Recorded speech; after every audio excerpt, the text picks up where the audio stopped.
E aí, pessoal, fazer uma aula aqui, ó, roteirozinho, gosto de fazer o roteiro à mão da aula, beleza? Principalmente estratégia de prova para PEMAL e também a forma de estudar nessa reta final, beleza?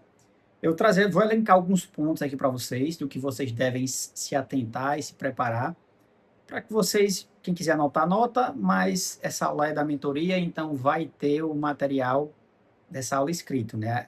O material que eu usei com base para essa aula aqui vai estar no campo, lá na Qlify, onde essa aula fica, embaixo vai ter o arquivo com esse PDF, beleza? Só sobre estratégia de prova da PEMAL e também o arquivo dos materiais recorrentes, né, dos assuntos recorrentes que são cobrados, que eu já coloquei em outro campo, já coloquei no grupo, para ver se vocês leem. Beleza? O primeiro ponto, numa prova da Sebrasp, é conhecer a banca, Sebrasp, né? Que nesse modelo de prova, ela já trouxe algumas provas com múltipla alternativa, né? A, B, C, D e E. Porém, na PEMAL é certo ou errado, né? Um errado anulando um certo. E o que causa já a pegada de você não pode simplesmente chutar de forma aleatória, beleza? É muito importante que o chute seja feito, quando puder ser feito, né? Seja feito da forma correta, né? Isso aí, quem é aluno já sabe, como eu já expliquei, para chutar nos simulados. Mas eu vou falar sobre isso um pouquinho mais tarde, para os simulados, né? Para você testar a técnica e ver se vale a pena aplicar na prova oficial, beleza? A Sebrasp, principalmente nessa etapa de certo e errado, ela é muito marcada por pegadinhas, né? Os termos absolutos, os termos relativos, e também tem erros pontuais no fim da frase, né? Ela tende a mudar pequenos trechos ali no fim da frase, que quando você lê de forma cansada, né, você lê, tipo, 90% da frase está correta, você pô, tá certo, e segue. E aí, quando chega, tá errado, beleza? Então, sobre pegadinhas, também tem um guia específico nesse material, lá na mentoria, um guia exclusivo só sobre as pegadinhas, né? E também a gente tem um conjunto das provas anteriores e dos simulados, porque assim, vocês vão conseguir treinar o estilo da Sebrasp e não vão estar passando sufoco, né? Agora, o segundo ponto que a gente tem que avaliar é que são 120 itens mais redação em 4 horas e meia de prova, né? E aí você tem que ter uma estratégia de prova bem estruturada, né, para que você consiga fazer bem a redação e fazer bem a prova, para que você não acabe perdendo nada, né? Então você tem que saber dividir o tempo e ter a sua própria estratégia de prova. Eu vou passar uma estratégia de prova que eu utilizo, que eu gosto, que alguns alunos utilizaram, né, foram aprovados utilizando. Foi a estratégia que me fez passar em todos os concursos até hoje, todos os vestibulares, todos os processos seletivos que eu tive, e é o que para mim funciona muito bem, né? É o que eu usei nas provas agora do CFS, então para mim é a forma que funciona, e eu indico. E aí você pode pegar um pouco dessa estratégia de prova e adaptar para a sua realidade, para ver, utilizar o que funciona, né? Não, se você vê que não vai funcionar tudo 100%, você vai pegar o que funciona aí, beleza? Então tem a sua própria estratégia de prova, e se você gastar muito tempo numa questão difícil, você vai perder questões fáceis, né? Depois eu vou falar sobre essa divisão também de questões, mas lembrem disso, né? Se você gastar mais do que 90 segundos, 2 minutos, 3 minutos numa prova, né, numa questão, você vai perder algo que seria muito vantajoso para você. Beleza? O terceiro ponto é que quando eu devo marcar e quando eu devo deixar em branco, né? Aquela questão, liga, desgraça, desligou agora do nada, notebook aqui.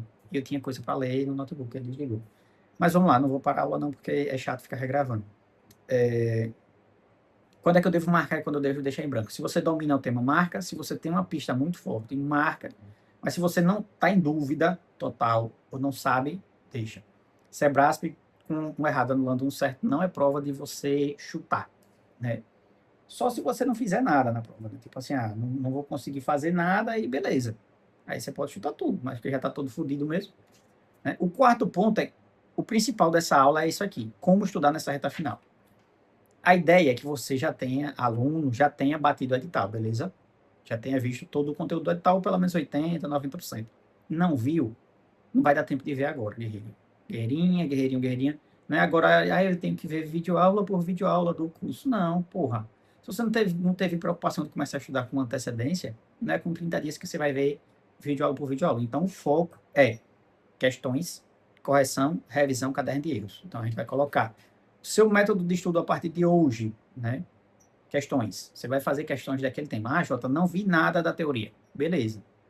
Né? Então, você vai voltar na teoria, vai ver de forma rápida em PDF a teoria, mas depois você vai seguir para as questões. Né? Dos temas que você não viu a teoria, porque é óbvio que se você começar a estudar com pelo menos 3, 4 meses de antecedência, quando sai o edital, você já viu uma boa parte da teoria, óbvio, né?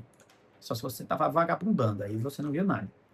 Mas aí você vai completar, né, os tópicos que faltam da seleção que eu passei lá, dos temas que são recorrentes, os temas que mais caem, e depois disso, você vai partir para as questões. Você vai fazer a questão, fez a questão, você vai selecionar o tema. Hoje, lá na sua plataforma tem da PEMAL, né, quais os temas que você tem estudado. Você vai ver o tema, clicou, pô, vou abrir, pegar. Na plataforma tem questões, né? E se não for na plataforma, você vai abrir o nosso aplicativo dos materiais com questões, você vai ou pegar qualquer outra plataforma de questões, vai selecionar questões no filtro lá por aquele tema.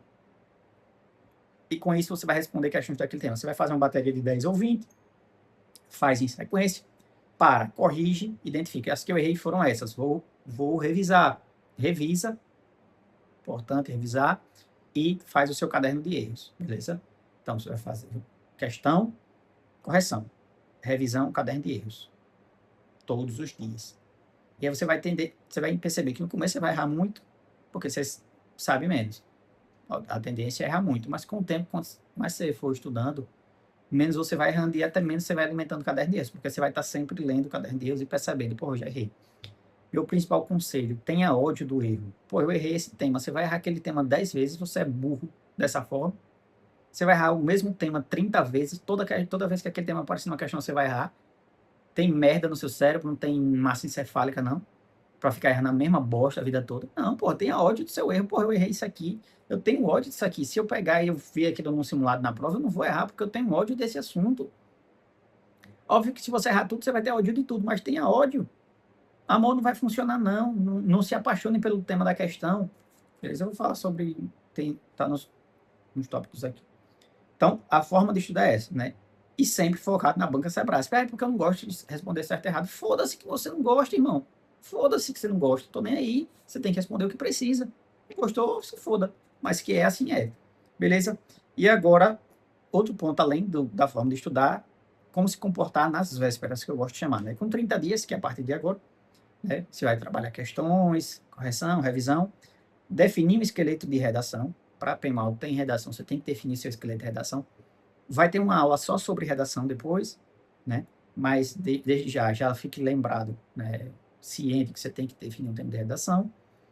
E o ideal é, no mínimo, todo domingo um simulado, mas se puder, segunda e quarta. Ou domingo e quarta, domingo e quarta. No domingo você faz um simulado, corrige, na segunda, na terça ali, né? Revisa, corrige o simulado, revisa os temas, quarta você faz outro. Se depois de um tempo você tende a diminuir a quantidade de erros, então na segunda ali você vai conseguir revisar, na terça você pode fazer outro, quarta você revisa, quinta você pode fazer outro. Ah, Jota, como eu vou conseguir tanto simulado? Na plataforma tá cheio, você não fez nenhum ainda. Animal, imprestável. Beleza? Com 7 dias você tem que fazer o último simulado, né? Eu gosto de fazer ali no último domingo para fazer a revisão concentrada na semana.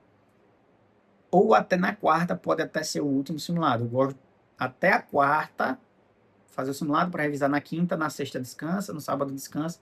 Principalmente nós queremos viajar para fazer a prova, né? Então tem que ter esse descanso maior. Sábado. Ah, Jota, eu fico nervoso, não consigo ficar sem estudar. Se eu ficar sem estudar, eu sinto que eu estou procrastinando. O que é que eu vou fazer? Você vai abrir seu caderno de erros. Espera aí.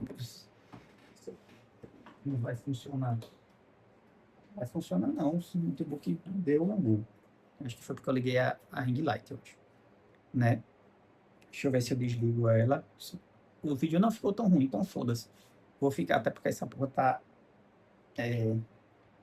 atrapalhando minha visão. Agora sim. Agora o notebook vai voltar. Filha da puta. Beleza? Vamos lá. Melhor assim, né? E foda-se a qualidade do vídeo.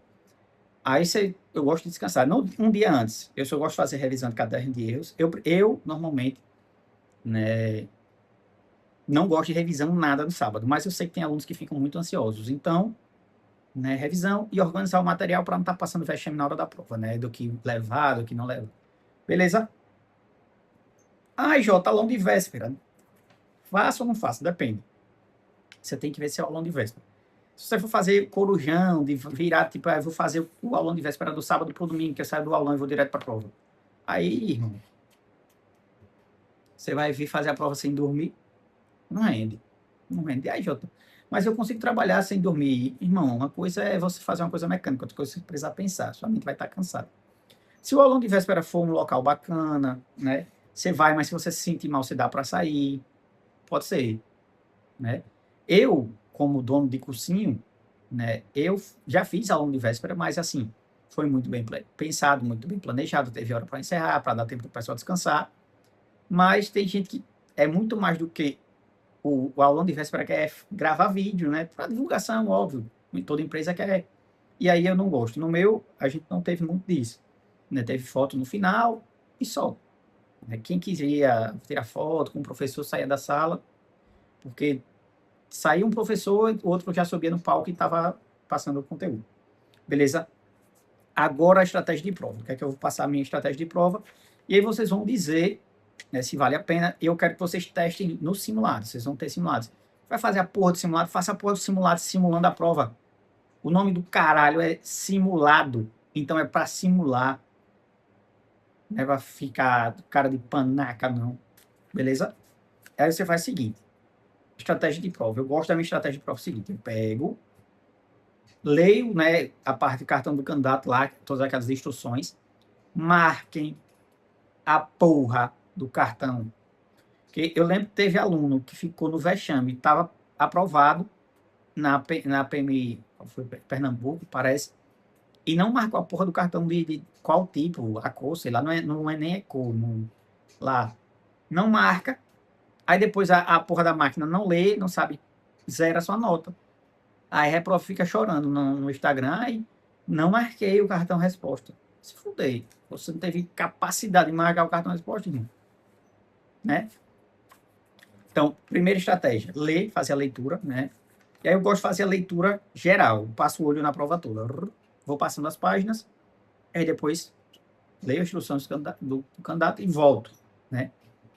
E aí o que é que eu faço? Aí eu vou fazer a redação. Tendo redação no concurso, eu vou fazer a redação com um modelo já estabelecido, sem frescura, sem querer criar uma redação zero. O modelo é para ser prático e vai me adiantar. É para gastar 40 minutos estourando, 50 para sobrar tempo de fazer questões. Aí depois eu venho fazendo a leitura da prova por completo. Eu leio e não respondo a questão. Eu decido se ela é fácil, média ou difícil. Aí você vai ler várias vezes, irmão. Enquanto eu estou lendo várias vezes, a minha mente está trabalhando e eu estou respondendo as questões no subconsciente. Certo? E assim, a primeira é só você passar a página. A segunda você vai olhar, pô, essa aqui será ser fácil, média ou difícil. Você marca, só marcou. E aí depois você volta, quando eu acabo isso, aí eu volto no famoso jogo de pega-varetas. Pega-varetas no jogo, você não sai catando as fáceis, as que estão soltas, eu vou catando as questões que são fáceis. Porque é óbvio que se você numa prova, se tiver, vamos supor, 120 questões, a gente vai colocar, sei lá, vamos lá, colocar 40 fáceis, 40 médias e 40 difíceis, não vai ser nessa proporção, é sempre muito mais na média, mas se a gente tem 40 fáceis, a tendência é que a gente acerte. As difíceis, a tendência é que a gente erre. Então, eu vou garantir todas das fáceis. Obviamente, você não vai conseguir todas, você pode acabar errando, mas eu vou garantir o máximo que eu puder das fáceis, para depois garantir o máximo que eu puder das médias, para depois pensar nas difíceis. Porque se você abre a porta da prova, a primeira questão de português é sempre um texto. Leia o texto para responder da questão de 1 a 5, de 1 a 8, de 1 a 10. E é um texto maçante. Para responder várias questões, você tem que estar voltando e lendo. Voltando e lendo. Terminou o português, se você for responder na ordem, você está fudido mentalmente, você está cansado. E a prova é feita para lhe cansar, bebê. Porque a prova não quer saber só se você sabe. Muita gente sabe. Mas se ela não for estruturada para lhe cansar, o que é que vai acontecer? Você simplesmente vai fazer uma nota muito boa, todo mundo vai fazer uma nota muito boa, e aí fica difícil dela selecionar. Além de saber que ela além dela querer identificar quem sabe, ela quer saber quem consegue manter a atenção por mais tempo e eliminar o máximo de pessoas. Entendeu? Não tem para onde correr. Então você tem que entender, a prova é feita para cansá-la. Um dado aqui, português de interpretação é sempre no início, né? Os blocos jurídicos são volumosos no meio e no fim, porque se você já está chegando cansado e você chega no bloco jurídico denso, né, você já vai cansar. E aí, meu irmão, né? E principalmente pela quantidade de leis que são cobradas. Nessa prova da DAPEMOL aí, um arsenal de leis gigantesco, né? Então, a prova é uma maratona de atenção e não de conhecimento bruto, beleza? Quem controla energia e ordem leva vantagem sobre quem sabe mais. Porque eu posso chegar e saber muito na prova, mas se eu não souber controlar minha energia, fudeu. Beleza? E aí você vai sair fáceis, médias e difíceis. As difíceis, pessoal, não é. Eu vejo o aluno com a famosa vontade de acertar tudo. Não, essa é difícil, eu só saio quando eu fizer, porque eu estudei isso aqui. Irmão, foda-se, você não tem pressa provar nada para ninguém, não. Você tem que passar. Você às vezes ficou se matando numa questão, tentando lembrar, raciocinando. Gastou o tempo que gastaria para responder 10, 5 questões e você perdeu essas questões, que talvez seriam questões que lhe colocariam lá na frente. E a chance de você ter uma questão difícil é muito maior, né? Obviamente. Que será? Entendeu? E aí? Terminou, você fez fáceis, médias e difíceis. E aí, travou, pula, travou, pula. Depois você volta complementando. Releia sempre sua resposta, mas não vá para aquela masturbação mental. Porque aí você vê, aí você diz, não, essa aqui, pô. Não, mas essa aqui, né? Porque tem isso, isso e esse argumento, e esse eu estudei daquela vez. Foda-se. Você não tem que ficar se masturbando mentalmente, se amaciando o seu ego para mostrar que sabe. Não. Sabe? Depois você faz sua masturbação mental discutindo prova no corredor da escola quando sair, voltando para casa. Na prova é para ser aprovado. Beleza? Beleza. Entendeu? E aí, faça tudo isso e deixe tempo para passar tudo para o cartão resposta com calma, para não rasurar. Certo? E use todo o tempo da prova. Ah, eu tenho tesão de ser o primeiro a sair. Eu não gosto de ser dos 3 últimos. Irmão, foda-se. Mais uma vez. Porra, eu não gosto de ficar. Irmão, use a porra do tempo. Você tem o tempo. Use a porra do tempo. Não fique num tesão fudido pra sair rápido e se foda, não. E perca a prova. Então, pelo amor de Deus, usem o tempo que vocês têm disponíveis. Beleza? Beleza. Ó, checklist do que levar é o 7º ponto que eu gosto de falar, né? Defina antes roupas, canetas, documentos, caneta, um bizu bacana de caneta. Não pegue caneta nova para usar na prova e também não pegue caneta velha. Pegue uma caneta que você já usa, você já vem fazendo. Por quê? A caneta nova às vezes borra, fica saindo um pouco de tinta muito forte. E caneta muito velha, ela tende a falhar, certo? Então é isso. Definam sua estratégia de prova com base no que eu falei aqui, com base que tem no material da mentoria. Comecem a fazer os simulados e também, a partir de hoje, o estudo para a reta final é dessa forma, beleza? E se ficou ofendidinho pelo que eu falei, vai se fuder, beleza? Valeu.